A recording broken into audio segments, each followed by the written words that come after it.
Hello everyone, welcome to the new video. हमने last video में discuss किया about section 21, 22 और हमने आपको ये बताया कि मिस्टेक्स के केस में कब और कैसे कोई भी कॉन्ट्रैक्ट या फिर जो अग्रीमेंट है वो वॉइड होगा। Agreement is the right term, I am sorry for choosing the term contract. अब हम इस वीडियो में डिस्कस करने वाले हैं अबाउट सेक्शन 23 एंड 24 जो कि कंसिडरेशन और ऑब्जेक्ट की बात करता है। ठीक है, अब हमें ये पता है थ्रू सेक्शन 10 जो कि हमने पिछले वीडियो में पहले वीडियो में डिस्कस कर रखा है सेक्शन 10 के वीडियो में, कि कोई भी अग्रीमेंट एनफोर्सिबल बाय लॉ तभी होता है, मतलब वो कॉन्ट्रैक्ट तभी बनता है जब उसका कंसिडरेशन उसका ऑब्जेक्ट दोनों लॉफुल हो। तो उन केसेस का क्या, जब वो अनलॉफुल होगा, और कब उसको अनलॉफुल कहा जाएगा वो हम डिस्कस करेंगे इस वीडियो में। और ये चीज हमें बताता कौन है? ये चीजें हमें पता चलती हैं through section 23 and through section 24। एक एक करके दोनों को देखते हैं। सेक्शन 23 पहले क्या बोलता है? द कंसिडरेशन और object of an agreement is lawful. ठीक है, मतलब दोनों की बात साथ में कर रहा है, कंसिडरेशन और object of an agreement is lawful unless. ठीक है, अब इसने एक जनरल सिनारियो बता दिया। ठीक है, अब उसका एक्सेप्शन रिजर्व कर रहा है कि नॉर्मली आप तो उसको लॉफुल मानोगे, हर एक कॉन्ट्रैक्ट का जो कंसिडरेशन या फिर ऑब्जेक्ट है वो लॉफुल है, unless it comes under any of the categories that are listed down below. पहला, it is forbidden by law. Forbidden by law क्या हुआ? मतलब कोई भी चीज जिसके रिलेटेड एक्सक्लूसिवली कोई भी लॉ स्पेसिफिकली मना करता है। कल कोई हम लोग जा करके एक कॉन्ट्रैक्ट कर लेते हैं कि if you kill someone, if you kill the person A, तो I will pay you this amount. अब कंसिडरेशन ही इसकी लॉफुल नहीं है, इट इज फॉर फॉरवर्ड में किसी को मारना थोड़ी अलाउड है लॉ के थ्रू में। अब क्योंकि इसकी कंसिडरेशन गलत है, इसकी ऑब्जेक्ट गलत है कि किसी को मारने का ऑब्जेक्ट है, या फिर ऑब्जेक्ट है कि दंगे कर राइट्स करवाने हैं कंट्री में, अनलॉफुल ऑब्जेक्ट है, it is forbidden by law, तो इसीलिए अनलॉफुल हो गया। ठीक है, next, is of such a nature that if permitted it would defeat the provisions of any law। ठीक है, मतलब कि एक्सप्लिसिटली लॉ उसको मना नहीं कर रहा है कहीं पर भी, पर अगर उस चीज को अलाउ कर देते हैं, उसको आपको करने देते हैं, तो जो वेरी पर्पस था वो डिफीट हो जाएगा। जैसे एक एग्जांपल लेते हैं, suppose there is someone due to being bankrupt और due to some reason he has been prohibited कि तुम इस प्रॉपर्टी के ऑक्शन में या फिर किसी भी ऑक्शन में तुम पार्ट नहीं ले सकते हो, उसको एक्सप्लिसिटली प्रोहिबिट किया गया है थ्रू सम लॉ। अब वो पार्ट नहीं ले सकता था, उसने दूसरे इंसान के साथ में कॉन्ट्रैक्ट किया कि एक काम करो, तुम जा करके इस प्रॉपर्टी को खरीद लो ऑक्शन में, जब तुम खरीद लोगे तो मैं तुमसे खरीद लूंगा। अब उसके ऊपर प्रोहिबिशन किसी और पर्सन से डायरेक्टली खरीदने पे नहीं था, उसके ऊपर प्रोहिबिशन बस था कि वो ऑक्शन में जाके नहीं खरीद सकता है। ठीक है, तो उसने लॉ के अगेंस्ट में कुछ डायरेक्टली कुछ नहीं किया है which violates any law, but law का पर्पस क्या था, वो लॉ जो बनाई गई थी उसका पर्पस क्या था कि वो ऑक्शन की कोई प्रॉपर्टी को खरीद ना पाए। ठीक है, वो वो पर्पस तो डिफीट हो रहा है, क्योंकि उसने किसी को बोला कि जाके तुम खरीदो मैं तुमसे खरीद लूंगा, एंड में प्रॉपर्टी तो उसके नाम आ ही गई जो ऑक्शन में बिक रही थी, तो ये भी अनलॉफुल माना जाएगा। फ्रॉडुलेंट, फ्रॉडुलेंट तो बहुत क्लियर है कि बाई फ्रॉड, आप कुछ फ्रॉड करने की कोशिश कर रहे हो जिसका कंसिडरेशन ही फ्रॉड पे बेस्ड है, या फिर ऑब्जेक्ट फ्रॉडुलेंट है, वो तो बहुत क्लियर है, समझाने की जरूरत नहीं है, पिछले के वीडियोस में फ्रॉड वाले पार्ट में भी डिस्कस ऑलरेडी किया हुआ है। इन्वॉल्व्स और implies injury to the person और प्रॉपर्टी ऑफ अनदर। कोई ऐसा आप कॉन्ट्रैक्ट कर जिसमें आप दूसरे को इंजरी या दूसरे की प्रॉपर्टी को इंजर्ड करना चाहते हो, जैसे कि मैंने किसी के साथ में कॉन्ट्रैक्ट किया कि तुम जा करके उसके घर से चोरी कर लोगे, ऑब्वियसली फॉरबिडन बाय लॉ में भी आएगा। ठीक है, बट कुछ ऐसे सिनारियोस भी हो सकते हैं जो कि डायरेक्टली फॉरबिडन बाय लॉ ना हो, बट दे माइट कॉज, ठीक है, injury to any person directly और टू द पर्सन प्रॉपर्टी, कि जाके तुम उससे किताब चोरी कर लो, जाके तुम उसको एक थप्पड़ मार दो, जाके तुम उसका हाथ काट दो, all these things will become an unlawful consideration or unlawful object. The court regards it as immoral or opposed to public policy, ये है फिफ्थ। अब यहाँ पे एक चीज बहुत ज्यादा इंपॉर्टेंट है, द कोर्ट।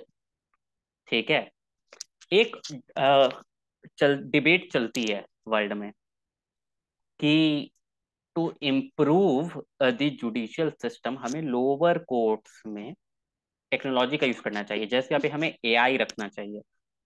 यहाँ ये चीजें हैं जो कि एआई नहीं कर सकता है। It is for the courts to determine कि क्या चीज इमोरल है, क्या चीज अपोज टू पब्लिक पॉलिसी है, राइट। क्योंकि इमोरलिटी फॉर अ सोसाइटी, अब यहाँ पे immoral is not only related to sexual things, और you can not define what is exactly immoral. क्योंकि कोई भी चीज जो इमोरल है वो एक जगह पे हो सकता है इमोरल हो, दूसरी सोसाइटी में वो मोरल हो। इमोरालिटी की definition society to society change होती है। कोई चीज इमोरल एक जगह पे हो सकती है, दूसरी जगह पे नहीं भी हो सकती है। इसीलिए जजेस को देखना है कि क्या उस पर्टिकुलर प्लेस पे ये चीज इमोरल है या नहीं। जैसे कि एक एग्जांपल लेते हैं, आपने कॉन्ट्रैक्ट किया कि आपने with regard to adultery, forbidden by law तो नहीं है, आपने कोई क्राइम तो किया नहीं है, but it is immoral, it is considered immoral in the society. Now that ये ऐसे चीजों को अनलॉफुल कंसिडरेशन, अनलॉफुल ऑब्जेक्ट में डाला जाएगा। Oppose to public policy, oppose to public policy क्या हो सकता है कि कोई चीज जो कि डायरेक्टली फॉरबिडन बाय लॉ ना हो पर पब्लिक पॉलिसी के खिलाफ हो। जैसे कि सपोज इंडिया ने सारे के सारे अपने टाइज कट कर दिए पाकिस्तान से कि कोई रिलेशन हमें नहीं रखने हैं। वहीं पे दूसरा इंसान जाता है, जा करके बोलता है कि जा करके वहां पे पाकिस्तान के किसी बिजनेसमैन के साथ में कोई कॉन्ट्रैक्ट करके आ जाता है। अब वो सामान भेजना चाहता है यहाँ से, या फिर वहां से सामान यहाँ लाना चाहता है। It is against the public policy. वो ऐसा कंट्री आपकी इमेज को डैमेज कर रहा है, आपकी कंट्री को मे बी हार्म कर रहा है। During the independence Nehru ji ने देखा था कि इंडिया में बहुत सारा makeup related beauty products, makeup related सामान आ रहा है फ्रॉम फॉरेन कंट्रीज। जो और उस वक्त फॉरेक्स बहुत कम था इंडिया में, फॉरेन एक्सचेंज की बहुत प्रॉब्लम थी। उन्होंने सोचा कि ये तो बंद करना पड़ेगा, which ultimately led to the setup of Lakme. Tata ने लैक्मे सेटअप किया, उन्होंने उनसे टेस्ट किया and all ये सब चीजें। बट वहां पे अगर कोई कॉन्ट्रैक्ट आपने कॉन्ट्रैक्ट किया, ठीक है, कि मैं इंपोर्ट करना चाहता हूँ या फिर मैं लाना चाहता हूँ फॉरेन से, now it is not actually forbidden by law, right, but it is oppose to public policy, क्योंकि ऐसा कंट्री को हार्म कर रहा है, कंट्री के फॉरेन रिजर्व को हार्म कर रहा है। तो इसीलिए उन चीजों को भी अनलॉफुल बनाया जाता है।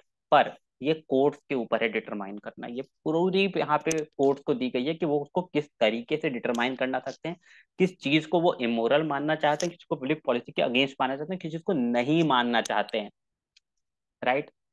हमें समझ में आ गया। तो हमने देख ली कि ये पांच चीजें हैं, टोटल पांच क्या, इनफैक्ट और छह मानो अगर इमोरल और पब्लिक पॉलिसी को अलग अलग मानते हैं, टोटल छह चीजें हैं जिन जिन केसेस में कंसिडरेशन और ऑब्जेक्ट को अनलॉफुल माना जाएगा। अब उसका इफेक्ट क्या होगा, क्या होगा अगर इन पांच में से या फिर इन छह में से किसी भी एक में फॉल करता है। वो सारे वो सारे अग्रीमेंट्स हैं would be considered as void. वो सारे अग्रीमेंट को वॉइड माना जाएगा, वॉइडेबल नहीं, वॉइड माना जाएगा, ठीक है। आई होप 23 समझ में आ गया हो। 24 पे चलते हैं। Agreements void if consideration and object is unlawful in part. ठीक है, सेक्शन क्या कह रहा है, if any part of a single consideration for one और मोर ऑब्जेक्ट और एनी वन और any part of any one of several considerations for single object is unlawful, the agreement is void. Confusing होगा, tension नहीं लेनी। I will explain you कि ये कहना क्या चाह रहा है, ठीक है। हमने 23 में देखा था जनरल सिनारियो कि जब पूरा का पूरा कंसिडरेशन या फिर पूरा का पूरा ऑब्जेक्ट ही अनलॉफुल है। पर ऐसे भी तो सिनारियोस हो सकते हैं जिसमें पूरा कंसिडरेशन अनलॉफुल ना हो, उसका एक पार्ट अनलॉफुल हो।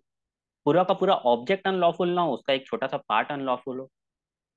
अब उन केसेस में क्या होता है, दो सिनारियोस बन सकते हैं। उन केसेस में हम दो सिचुएशंस को देखते हैं। पहला, वो सिचुएशन जिसमें ये पॉसिबल है कि जो अनलॉफुल पार्ट है, जो अनलॉफुल कंसिडरेशन या अनलॉफुल ऑब्जेक्ट है, उसको हम लॉफुल ऑब्जेक्ट या फिर लॉफुल कंसिडरेशन से अलग कर सकते हैं या नहीं।